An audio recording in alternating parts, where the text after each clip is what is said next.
ఒక ఇర్మియా లాగా, ఒక యెషయా లాగా మాట్లాడుతున్నా. నేను చాలా బాధతో మాట్లాడుతున్నా. నాకు తెలుసు 10 సంవత్సరాలు సౌదీ అరేబియాలో సువార్త ప్రకటించడానికి అవకాశం దొరకలేదు. సంఘం మౌనంగా అయిపోయింది. నా ప్రభు నా కోసం ప్రాణం పెట్టిన ప్రభుని సువార్త ప్రకటించడానికి ఆ దేశాలు అనుమతులు ఇవ్వలేదు. ఆ బాధ నాకు తెలుసు, ఆ వేదన నాకు తెలుసు.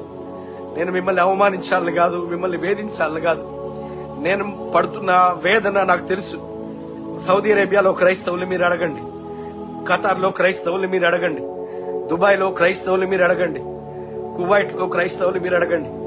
వారెవరు కూడా పబ్లిక్ గా సువార్త చెప్పడానికి వీల్లేదు ప్రియులారా. రేపు భారతదేశంలో ఒకవేళ క్రైస్తవ వ్యతిరేక ప్రభుత్వం వస్తే సంఘాన్ని నడిపించే అవకాశం దొరకదు. క్రీస్తు ప్రభు సువార్త ప్రకటించే అవకాశం దొరకదు. నేను చాలా బాధతో మాట్లాడుతున్నా, కన్నీటితో చెప్తున్నా, బాధతో చెప్తున్నా. పౌలు మాట్లాడినట్టుగా మాట్లాడుతున్నా. ఒక ఇర్మియా విలిపించినట్టు విలిపిస్తున్నా. ప్రియులారా, మీరు ఒక్కసారి అర్థం చేసుకోండి. నాకు రాష్ట్ర ప్రభుత్వాలతో పంచాయతీ లేదు. బట్ ఈ రాష్ట్ర ప్రభుత్వాలు ఖచ్చితంగా కేంద్ర ప్రభుత్వానికి ఓటేస్తుంది. ఆంధ్ర తెలంగాణ ఎంపీ సీట్స్ నిజంగా చాలా చాలా రిమార్కబుల్ ప్లేస్ ని వాళ్ళు ఆక్రమిస్తున్నాయి. I'm not talking about politics, I'm talking about gospel. నేను సువార్త కోసం మాట్లాడుతున్నా. నేను క్రీస్తు ప్రభువునందు విశ్వాసం ఉంచవలసిన ప్రజల గురించి మాట్లాడుతున్నా. దేవుడిచ్చిన స్వాతంత్రాన్ని మీరు పోగొట్టుకోవద్దు. దేవుడిచ్చిన క్రైస్తవ స్వాతంత్రాన్ని మీరు పోగొట్టుకోవద్దు. 500 కోసమో 5000 కోసమో మీరు క్రైస్తవ వ్యతిరేకులకి మీరు ఓటేసినారంటే నిజంగా మిమ్మల్ని దేవుడు కూడా కాపాడు ప్రియులారా. ఇప్పుడు ఖచ్చితంగా ఓటేయాల్సిన అవసరం ఉంది.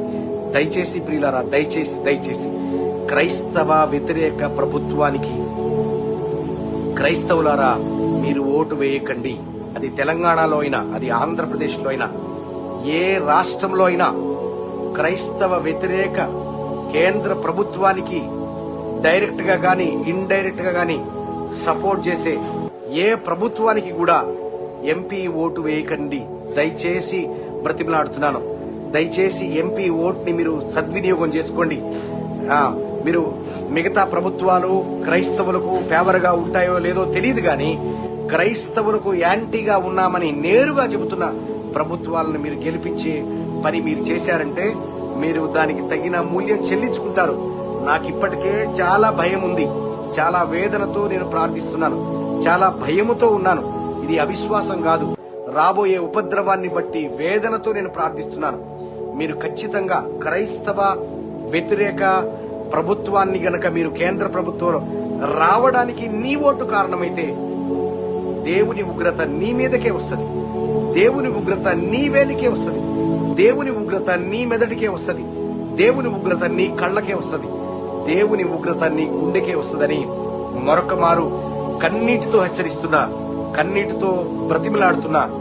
జాగ్రత్త. నేను ఆ బాధను అనుభవించిన వ్యక్తిని కాబట్టి నేను ఇంత వేదనతో నేను మీతో మాట్లాడుతున్నాను. దేవుని నామానికి మహిమ కలుగును గాక. Praise the lord.